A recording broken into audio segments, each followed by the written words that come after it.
Marlin stared at the small, unassuming calculator icon on her phone. But when she typed in her husband's birthday, the screen didn't show numbers. It revealed a live map of her every movement, a red dot pulsing over her current location, and a log of every word she had whispered in the privacy of her own office.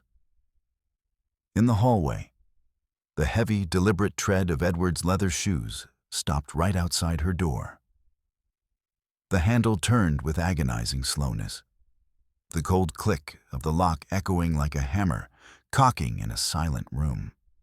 She shoved the phone under her thigh, her heart hammering against her ribs so hard it felt like it might bruise. Through the polished silver of the teapot on her nightstand, she saw Edward's reflection, a silhouette of perfect, chilling composure. He didn't ask if she was feeling better. He simply stood there, watching her with the clinical detachment of a scientist observing a specimen in a jar. "I've already handled the school, Marlin," he said, his voice a smooth, terrifying velvet. "They won't be expecting you back. Not after what they've been told." The air in the clinic's waiting room clung to her skin like damp gauze, thick with the scent of antiseptic and the faint metallic tang of old blood. A woman in a frayed cardigan sat hunched over a clipboard, her pen scratching in jagged bursts across the form. Every few seconds, she'd pause, press her lips together, then exhale through her nose, a sound like a deflating balloon. Marlin watched the way her fingers trembled when she reached for the next question, how the paper trembled in response. "You don't have to fill it all out now," Marlin said, keeping her voice low. The woman's head snapped up, her eyes darting to the door as if expecting someone to burst in. "We can take it slow, a beat." The pen hovered. Then, with deliberate care, the woman set it down and folded her hands in her lap. "They'll ask for proof," she said, not looking at Marlin. "They always do." Marlin leaned forward just enough to break the woman's line of sight to the exit. "Who's they?" The question hung there, raw and unadorned. The woman's throat worked. Outside, a car alarm blared, then cut off abruptly, leaving only the hum of the fluorescent lights. Marlin didn't push. She'd learned the weight of silence, the way it could stretch until the other person either filled it or let it swallow them whole. Finally, the woman's shoulders dropped an inch. "My husband," she said. "He'll say I'm lying." Marlin reached for the clipboard and slid it toward herself. The woman's breath hitched, but she didn't stop her. "Then we'll give him something else to say." She flipped to a fresh page, the paper crisp under her fingers. "Tell me about the bruise on your wrist." This was Marlin's world, a series of quiet rooms where the air tasted of stale coffee and unvoiced trauma. She spent her days navigating the wreckage of other people's lives, a shepherd for the lost souls of Baton Rouge. Her office at the school offered a different kind of sanctuary, though the humidity of Louisiana always found a way to seep through the window seals. Today, the heat felt particularly aggressive. It pressed against the glass, a heavy, wet blanket that made the dust motes in her office dance in sluggish circles.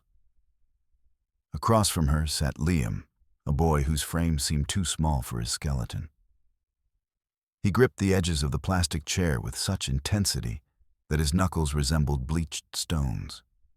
Sweat tracked through the fine hair at his temples. Marlin watched him, her own posture a study in practiced stillness. She didn't reach out. She knew the value of personal space to someone who felt hunted. Instead, she slowly pushed a glass of ice water across the desk. The condensation left a glistening trail on the wood. Liam's chest heaved. He looked at the water as if it were a trap, then finally reached out. His hands shook so violently that the ice clinked against the glass, a frantic, rhythmic sound. He began to speak, the words tumbling out in a jagged, incoherent rush. He talked about the shouting at home, the way the floorboards groaned under a father's heavy tread, the feeling of being a ghost in his own hallway. Marlin listened, her pen moving softly across her notebook. She didn't interrupt the flow. She waited for the moment when the panic would crest and break. When it finally did, Liam's shoulders slumped. The frantic light in his eyes dimmed, replaced by a hollow exhaustion. He took a long, shivering breath. Marlin offered a small, genuine smile, the kind that didn't quite reach her eyes, but warmed her voice. She noted the exact second the attack subsided. In that humid silence, the office felt like the only safe place left in a city that wanted to swallow them both. But the safety was an illusion, a fragile glass bubble that Marlin stepped out of the moment she left the school grounds. The drive home was a transition she made with mechanical precision. By the time she pulled into the driveway of the Gardner District House, the professional counselor had vanished. In her place was the wife of Edward Dupree. The house was a monument to order. It stood behind a manicured lawn, its brick facade glowing in the late afternoon sun with a deceptive warmth. Inside, the air was chilled to a precise 68 degrees. Marlin moved through the kitchen, her movements fluid and rehearsed. She straightened the silk runner on the dining table, ensuring the silver tassels hung at perfectly symmetrical angles. The scent of roasting beef and rosemary began to fill the room, though it struggled against the sharp, lingering tang of the lemon-scented disinfectant Edward insisted upon. She heard the car before she saw it, the low, expensive hum of Edward's engine. A familiar tightness coiled in her stomach, a physical manifestation of the need to be perfect. When the key turned in the lock, Marlin was standing by the stove, her face arranged into a soft, welcoming expression. Edward entered with the grace of a man who owned the air he breathed. He didn't greet her immediately. Instead, he walked to the mahogany bookshelf and ran a single, manicured finger along the top edge. He checked the tip for dust. Marlin watched him, her heart thumping a frantic rhythm against her ribs. He turned, his gaze sweeping over her, landing on the slight ruffle of her collar. He nodded once, a gesture of clinical approval. "Dinner smells adequate," he said, his voice a smooth baritone that felt like velvet over gravel. Marlin adjusted her collar, her fingers brushing the skin of her neck. In the reflection of the polished silver teapot, she saw her own eyes. They looked haunted, a stark contrast to the domestic bliss the room projected. She was a ghost in a museum of her husband's making. The following morning, the sun rose with a vengeful heat. Marlin prepared for work, her mind already drifting to the students she needed to see. She was fastening the strap of her sandal when Edward's shadow fell across the bedroom doorway. He didn't speak. He simply stood there, blocking the exit. "You're pale, Marlin?" he said, stepping into the room. He reached out, his fingers cold and dry as they caught her chin. He tilted her head back, exposing her throat to the harsh light of the chandelier. Marlin tried to pull away, a small, instinctive movement, but his grip tightened just enough to signal his displeasure. "I'm fine, Edward. Just a long day yesterday." "No." He pressed a palm to her forehead. "You're burning up. Look at your eyes. They're glassy." Marlin looked into the vanity mirror. She saw a woman with flushed cheeks and clear eyes, the picture of health. "I don't think I have a fever." "I'm the one who decides that," Edward whispered, his voice dropping to that terrifyingly soft register. "You're overworking yourself. That school, it's draining you. You're becoming histrionic." He gently took her bag from her shoulder and set it on the bed. His hand stayed on her arms, a soft pressure that felt like lead weights, guiding her back toward the pillows. Stay in bed. I'll call the school. You need to rest before you lose your grip entirely. Marlin lay there long after he left the room, listening to the silence of the house. The ceiling fan spun overhead, a rhythmic click-whir that felt like a countdown. She reached for her phone on the nightstand, intending to check her calendar. But as the screen flickered to life, something caught her eye. In the corner of the app menu sat a small icon she didn't recognize. A simple calculator. She tapped it. It didn't open a math tool. Instead, a prompt for a passcode appeared. Her fingers acted on a hunch, typing in Edward's birthday. The screen shifted, revealing a dashboard of terrifying complexity. It was a monitoring suite. She saw her own GPS coordinates mapped out over the last 7 days. Red dots marking every stop she'd made. The grocery store, the clinic, the park where she liked to eat lunch. Below that, a log of her microphone activity. The phone felt suddenly white-hot in her hand. A noise from the hallway, the heavy, deliberate tread of Edward's shoes, made her heart seize. She frantically swiped the app closed and locked the screen, shoving the phone under her thigh just as the door handle turned. "Are you resting, darling?" Edward asked, leaning against the frame. "Yes," she managed, her voice a thin reed. "Just resting." The next day, the illusion of her professional life began to shatter. She walked into the school expecting the usual bustle of the morning, but the atmosphere was different. Colleagues looked away when she passed. The secretary, usually a fountain of neighborhood gossip, kept her head down, her eyes fixed on a stack of filing. "Marlin, my office, now." Director Thompson didn't look up as she entered. He sat behind his heavy oak desk, his face a map of weary disappointment. Without a word, he slid a thick folder across the desk. Marlin opened it. Inside were dozens of printed emails. They were anonymous tips, detailed and venomous. They accused her of crossing professional boundaries with male students, of falsifying progress reports to secure more funding, of being mentally unstable during private sessions. "Robert, this is insane," Marlin stammered, the words catching in her throat. "None of this is true. Look at the dates. I wasn't even in the building for half of these." Thompson sighed, a sound like old parchment tearing. He tapped a rhythmic beat on the desk with his pen. Thump, thump, thump. "The details are too specific, Marlin. Conversations held in private. Observations about your erratic behavior at home. The board is concerned. I'm concerned." "My behavior at home? Who would even know?" She stopped. The cold realization began to spread through her chest like ink in water. "We have to take these seriously," Thompson continued, his voice devoid of its usual warmth.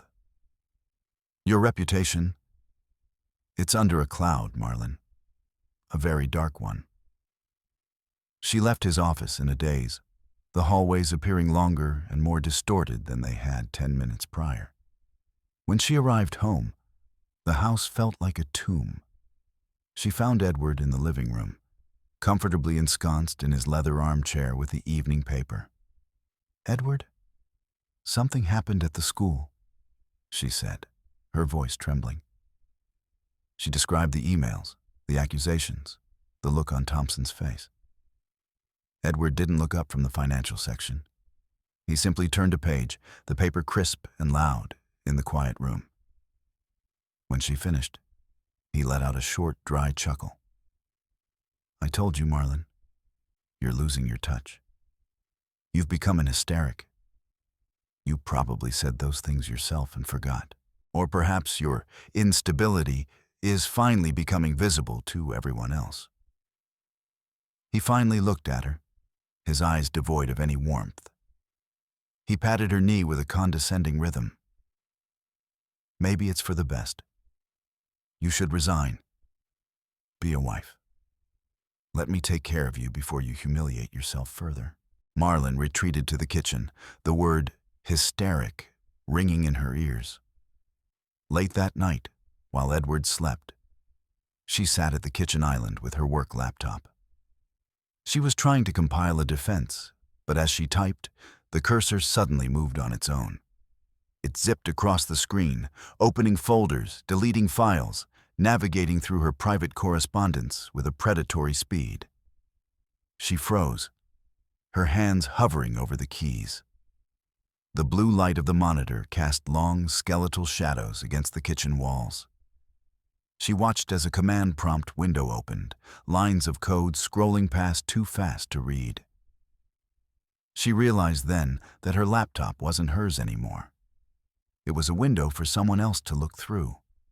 She began to dig. She wasn't a tech expert, but she was meticulous. She searched the system logs of the anonymous emails Thompson had shown her. Her fingers flew across the keys, fueled by a cold, sharp adrenaline. When the IP address of the sender finally appeared on the screen, she felt the air leave her lungs. It was their home address. The metadata on the attached photos pointed to a user profile named E. Dupree. The man sleeping down the hall wasn't just gaslighting her. He was systematically dismantling her existence from the comfort of their shared home. The fallout was swift. 2 days later, Thompson called her back into the office. He didn't ask her to sit. He simply laid her staff ID on the edge of the desk. "Administrative leave," he said, his voice flat. "Pending a full investigation, without pay." Marlin didn't fight him. She couldn't. She gathered her few personal items, a framed photo of a sunset, a spare pair of glasses, a half-empty bottle of aspirin, into a cardboard box.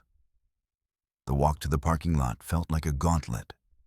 Every glance from a teacher, every hushed whisper from a student, felt like a physical blow. Back at the house, she sat in the dark kitchen. She opened her wallet. Empty. She tried to log into her bank account. Access denied. Contact your primary account holder.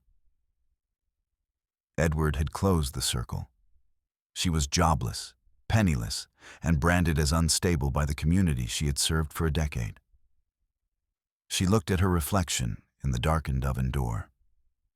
She looked like a hunted animal, but beneath the fear, a new sensation was beginning to take root. It was a cold, hard knot of rage. She knew she couldn't use her own devices. She needed a ghost. The next morning, she told Edward she was going for a walk to clear her head. He smiled, that terrifyingly indulgent smile, and reminded her to stay within the neighborhood. Instead, she took a bus to the far edge of Baton Rouge, a place where the neon signs were cracked and the air smelled of exhaust and fried catfish. She found a small, cramped electronics shop. The man behind the counter didn't ask questions. She paid in cash, money she had been secreting away in the lining of her winter coat for months, for a burner phone and a high-capacity memory card. Back home, she hid the device in the recessed lighting fixture above the kitchen cabinets. She installed a suite of forensic tools she'd researched at the public library. She set the microphone to trigger at the sound of Edward's voice. That evening, she met him at the door with a practiced, submissive smile. She served him dinner, her movements graceful and quiet. As he ate, she watched him in the reflection of the glass-fronted cabinets. She poured him a second glass of wine, her voice a soft murmur of domestic trivia. Every word he spoke was now being uploaded to an encrypted cloud server. She was no longer just a wife or a victim. She was a spy in her own home, and the war had only just begun. The reality of her situation sharpened into a jagged edge the following Tuesday. Marlin stood at the checkout counter of the local Piggly Wiggly, a gallon of milk and a carton of eggs sitting on the black conveyor belt. The cashier, a girl with tired eyes and a name tag that read Kayla, swiped Marlin's card. The machine emitted a harsh, discordant beep. Declined. Try it again, Marlin whispered, her face heating up. Kayla swiped it again. Same result. Marlin tried her credit card. Account suspended. The line behind her began to murmur. Marlin could feel their eyes, impatient, judgmental. She looked at the milk, then at the cashier. I must have forgotten to transfer funds. She left the groceries on the belt and walked out into the sweltering Louisiana noon. The humidity felt like a physical weight, pressing the air out of her lungs. Edward hadn't just limited her spending, he had erased her financial identity. She was a ghost with a purse full of useless plastic. Desperation drove her to the landing district, to a small, lopsided house that smelled of lavender and wood smoke. Gloria Hill opened the door, her dark eyes immediately scanning Marlin's face for fractures. "He's doing it, Gloria. He's closing the doors," Marlin said, her voice cracking as she sat at the small kitchen table. Gloria sighed, a heavy sound that seemed to vibrate in the small room. She reached across the table and covered Marlin's hand with her own. "I know, baby. He called the Blackwoods. Called me too." Marlin froze. "What did he say?" "The usual poison. Said you were having episodes. Said you'd been talking about hidden cameras and government plots." He sounded so worried, Marlin. So devoted. Gloria's grip tightened. "The Blackwoods believe him. They think you're having a breakdown." Marlin looked at her friend, the only person who still saw her. "And you?" "I know a predator when I see one," Gloria said firmly. "But you're isolated, honey. He's built a wall of concern around you. Anyone you talk to, they're going to see your truth as a symptom of your sickness." Marlin left Gloria's house feeling heavier than when she arrived. When she reached her own front door, she reached for her keys, but they wouldn't fit. The lock had been replaced with a sleek, brushed metal keypad. A small blue light blinked at her like a mocking eye. A crackle came from the security speaker above the door. "Marlin, is that you?" Edward's voice was distorted, metallic. "Edward, why is the lock changed?" "For your safety, darling. You've been wandering. I can't have you getting lost or letting someone in when you're confused. The facial recognition isn't calibrated for you yet. Just wait there. I'll let you in when I finish this call." She stood on the porch for 10 minutes in the suffocating heat, a prisoner on her own doorstep, while the neighborhood watched. Once inside, the transformation of the house was complete. Edward walked her through the rooms, pointing out the new additions. Small black domes were tucked into the corners of the ceilings, living room, kitchen, even the hallway outside their bedroom. "I can watch over you from the office now," he said, his hand lingering on her cheek. His thumb traced the line of her jaw, a gesture that felt less like an embrace and more like a measurement. "So, you don't have to be afraid of being alone with your thoughts." Marlin felt the walls closing in. The house, once her sanctuary, had become a high-tech cage. Every sigh, every footstep, every whispered prayer was now data for Edward to analyze. That night, she went to the bathroom and opened the medicine cabinet. A new bottle sat on the shelf. Bright blue capsules with her name printed on the label. Dosage, 3 times daily. She didn't recognize the drug name. Edward appeared in the doorway, blocking the light. He held a glass of water. "The doctor said these would help with the agitation. The voices you've been hearing." "I don't hear voices, Edward. That's what the sickness tells you." He stepped closer, his presence overwhelming the small space. He held out the pill. "Take it, Marlin. Don't make me call the crisis team. You know how messy that gets. She took the pill, tucked it under her tongue, and swallowed the water. When he left, she spat the capsule into a wad of toilet paper and flushed it away. Fear was a constant companion now, but it was being eclipsed by a cold, clinical necessity. She found a note in her coat pocket the next day. A scrap of paper from Gloria. Central Park, noon, the Rotunda. I have the cash. Marlin spent the morning performing for the cameras. She folded laundry, she hummed a tuneless song, she stared listlessly at the television. At 11:30, she walked out the front door, making sure to look confused for the porch camera. She reached the park, her heart hammering against her ribs. The Rotunda was a crumbling stone structure near the lake. But as she approached, she didn't see Gloria. She saw a coffee cup tipped over on the pavement.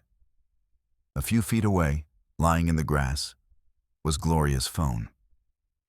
The screen was shattered into a spiderweb of glass, and a dark, sticky smear, blood, stained the white casing. Marlin's breath hitched. She looked around, but the park was eerily empty. Skid marks scorched the asphalt of the nearby service road, ending abruptly near the grass. "Gloria?" she whispered, the name disappearing into the humid air. She didn't go back to the house. She ran. But where could she go? Edward had the police, the neighbors, and the doctors convinced she was a danger to herself. She was halfway to the bus station when a black sedan pulled up beside her. The window rolled down. Edward's face was a mask of sorrowful disappointment. "Marlin, honey, you missed your appointment." He didn't use force. He didn't have to. Two men in white scrubs stepped out of the car. "She's having a fugitive episode," Edward told them, his voice thick with rehearsed grief. "She thinks her friends are being kidnapped. Please, be gentle with her." They took her back to the house, not to the bedroom, but to the basement. The heavy oak door slammed shut, and she heard the slide of a deadbolt. "Gloria isn't missing, Marlin." Edward's voice came through the door, calm and terrifying. "She went to visit her sister in Shreveport. You imagine the phone. You imagine the blood. You're very sick." He turned off the lights. In the absolute darkness of the basement, Marlin sat on the cold concrete. She didn't cry. She reached into the waistband of her skirt and pulled out the burner phone. She had managed to keep it hidden during the rescue. She turned it on, the screen's glow a tiny beacon in the dark. She began to scroll through the audio files. She found one from the previous night, a recording of Edward on the balcony. "The commitment papers are ready. I just need one more incident to justify the private transport. The North Shore facility is expecting her by Friday. Once she's in, the power of attorney becomes permanent." Marlin leaned her head against the damp wall.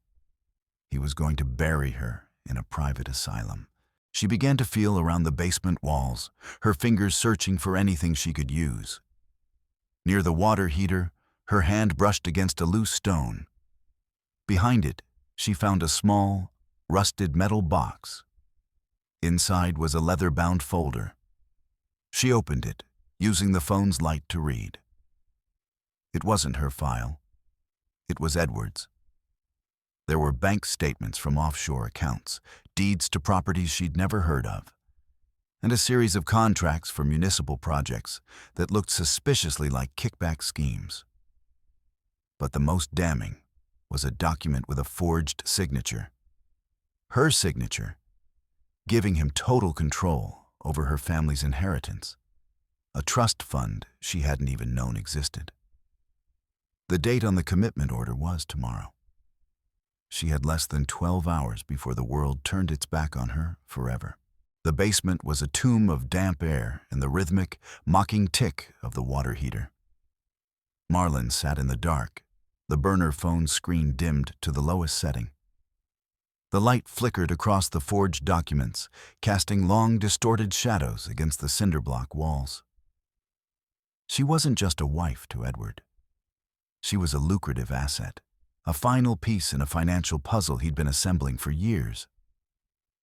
A sudden vibration in her pocket made her jump. It was the burner phone.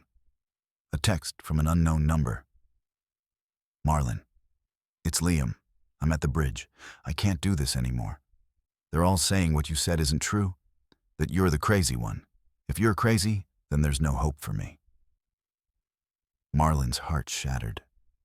Liam, the boy from the clinic. Edward hadn't just targeted her. He had poisoned the well for everyone she tried to help. She could hear the wind whistling through the phone line as she hit call.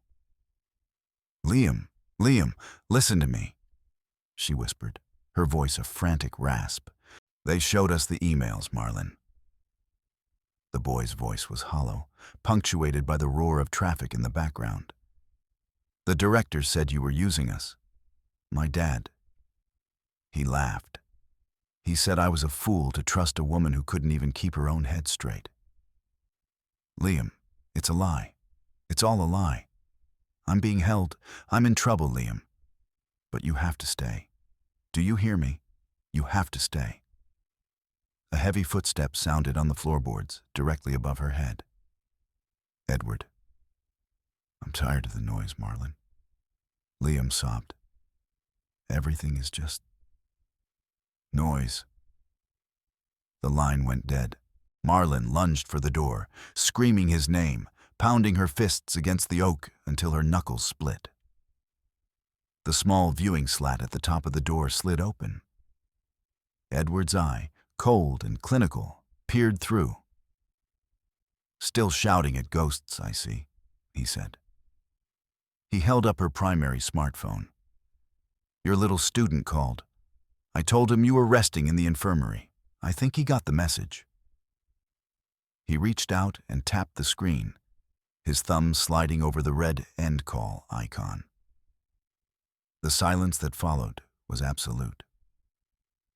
"The transport will be here in 2 hours, Marlin. Try to keep your dignity.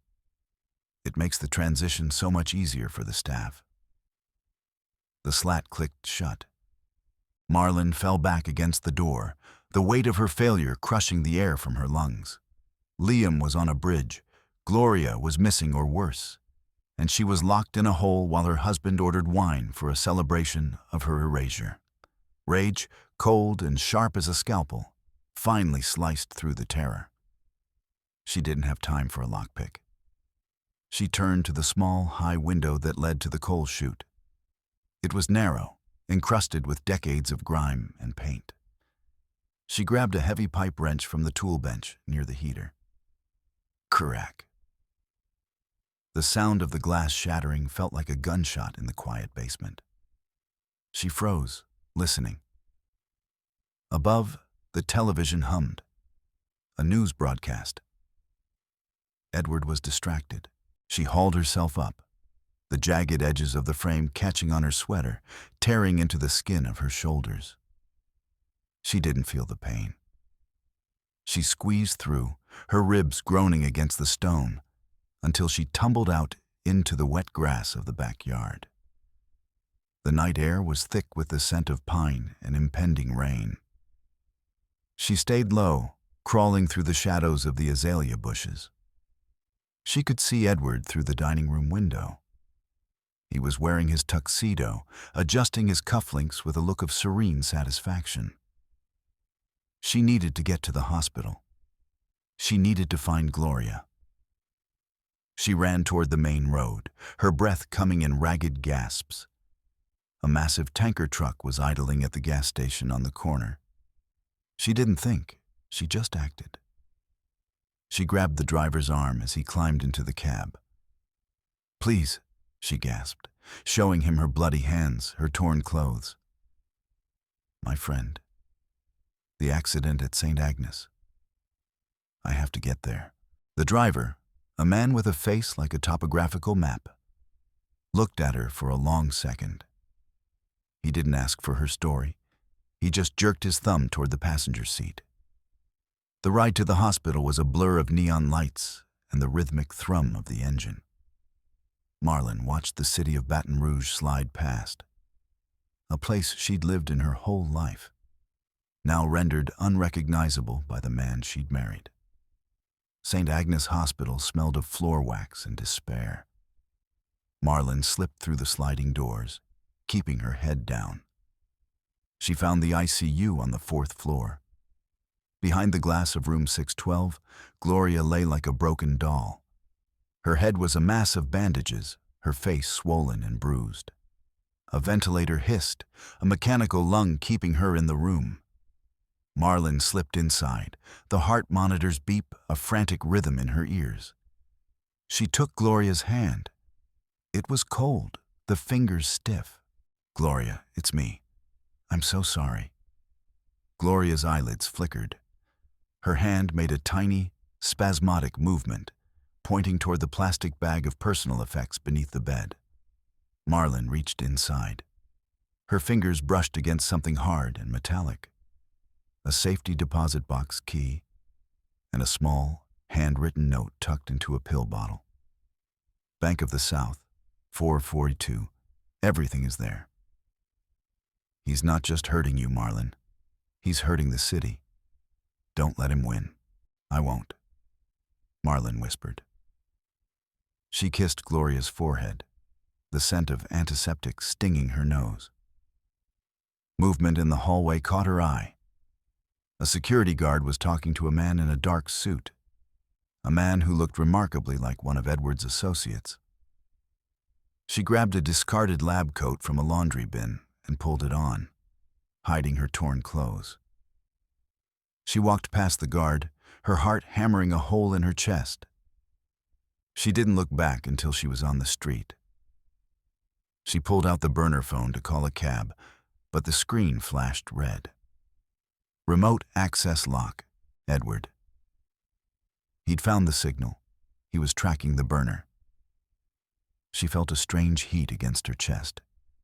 She reached down, grasping the gold medallion she'd worn every day for 5 years, a gift from Edward for their anniversary. She turned it over. There, embedded in the filigree of the back, was a tiny pulsing light, a GPS tracker. He hadn't just been tracking her phone, he'd been tracking her. She ripped the necklace off, the gold chain snapping with a sharp ping. She threw it into the back of a passing garbage truck, watching the tiny red light disappear into the maw of the compactor. She was finally invisible. But the clock was ticking. The civil execution, the gala at the Perkins Row restaurant where Edward was to be honored as Citizen of the Year, was starting in less than an hour. He would stand before the city's elite and announce her tragic illness, cementing his role as the grieving, noble husband. She caught a bus, her mind racing. She had the key. She had the files from the basement. But she needed the contents of that box. The Bank of the South was a fortress of glass and steel in the mid-city district. She arrived just as the night guard was locking the doors.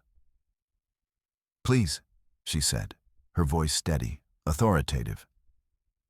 "I'm Mrs. Dupree. There's a legal emergency with my husband's estate. I have the key and the authorization."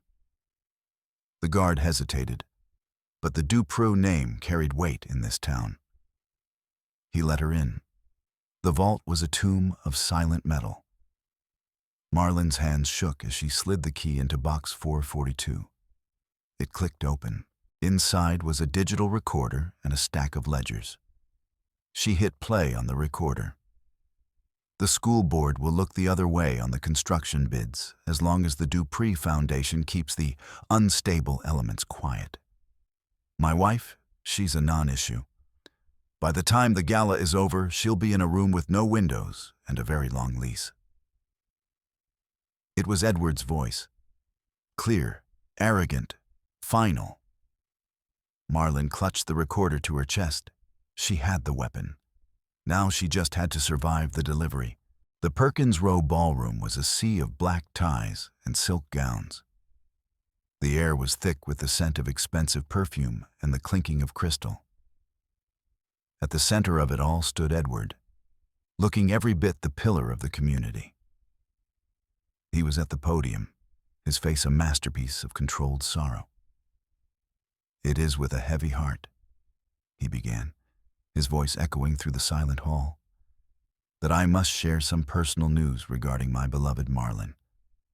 As many of you know, she has been struggling." Marlin stood in the shadows of the service entrance, wearing the indigo dress she'd found in a locker at the bus station, her face a mask of cold, hard resolve. She didn't scream. She didn't cry. She simply walked toward the sound system's control booth.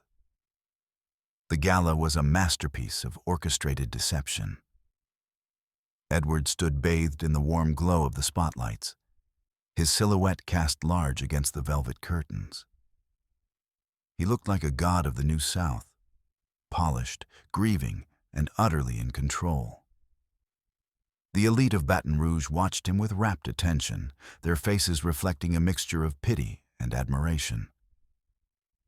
"Her mind has become a labyrinth," Edward continued, his voice dropping to a poignant whisper. "A place where shadows take the form of conspiracies. It has been the great tragedy of my life to watch the woman I love slip away into a world of trackers and spies. But I promise you, I will see her cared for. I will be her anchor in the storm." A murmur of sympathy rippled through the room. Marlin stood in the darkened wings of the stage, the digital recorder in her hand, feeling as heavy as a stone. She watched him, the man who had dismantled her life with the precision of a watchmaker. She thought of Liam on the bridge. She thought of Gloria in her bandages. She slipped into the AV booth. The technician, a young man with headphones around his neck, started to protest. Marlin didn't speak. She simply showed him the screen of her burner phone, the live feed from the basement cameras she'd hijacked, showing the commitment papers and the forged deeds. "Play it," she whispered.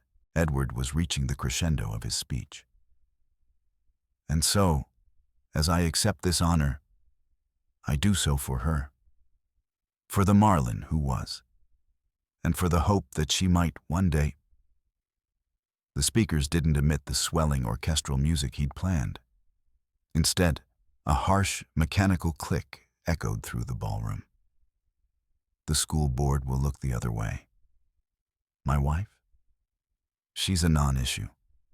By the time the gala is over, she'll be in a room with no windows." The ballroom froze. The clinking of silver against china stopped mid-stroke. Edward's face didn't crumble. It turned to stone. He looked toward the wings, his eyes searching the darkness. Marlin stepped out into the light. She didn't look like a madwoman. She looked like a queen returning to a scorched kingdom. Her indigo dress shimmered under the house lights, and her eyes, once dull with fear, burned with a terrifying clarity. "The shadows have a voice, Edward," she said, her voice amplified by the room's acoustics. She walked toward the podium. The crowd parted like the Red Sea. "Marlin, darling," Edward said, his voice a frantic attempt at his concerned register. "You've escaped. You're confused. Please, someone call the doctor."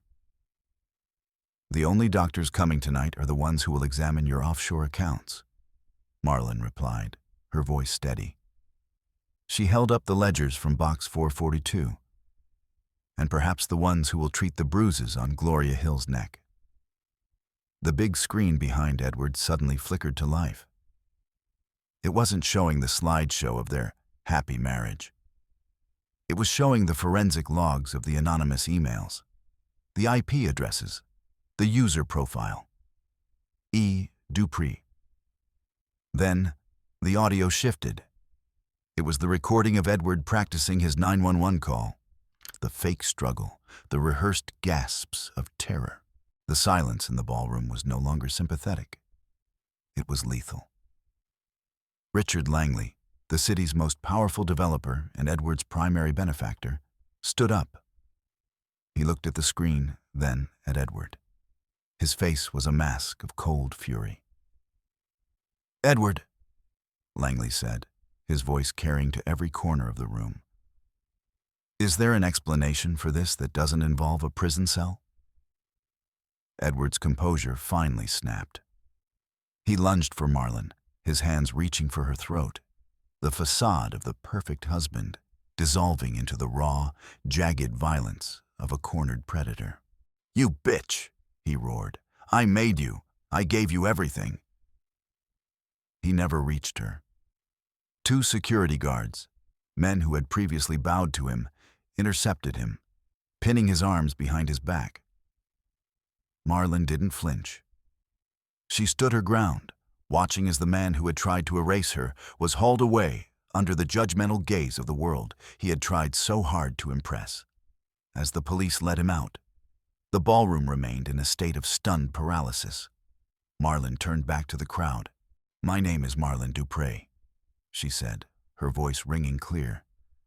"And I am not a non-issue." The aftermath was a whirlwind of legal filings and public reckonings. The Dupré empire collapsed under the weight of the evidence Marlin had meticulously gathered.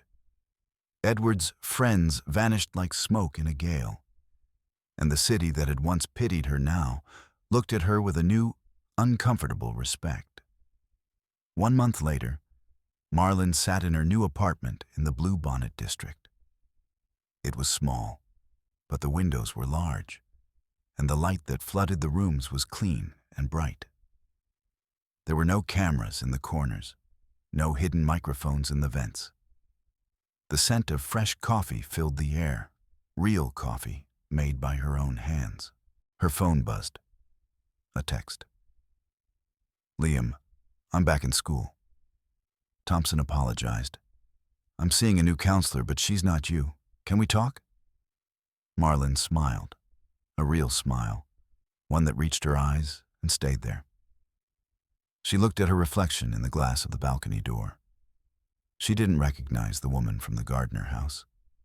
This woman had scars on her wrists and shadows in her eyes, but she was standing tall. The doorbell rang. It was Gloria, sitting in a wheelchair, her neck still braced, but her eyes as fierce as ever. "You ready to go to work, baby?" Gloria asked. Marlin picked up her bag, the weight of it familiar and grounding. She looked out over the city of Baton Rouge. It was still hot. It was still humid. But the air no longer felt like damp gauze. It felt like oxygen. "I'm ready," Marlin said. She stepped out of the apartment and into the light of a world she had fought to reclaim, one breath at a time.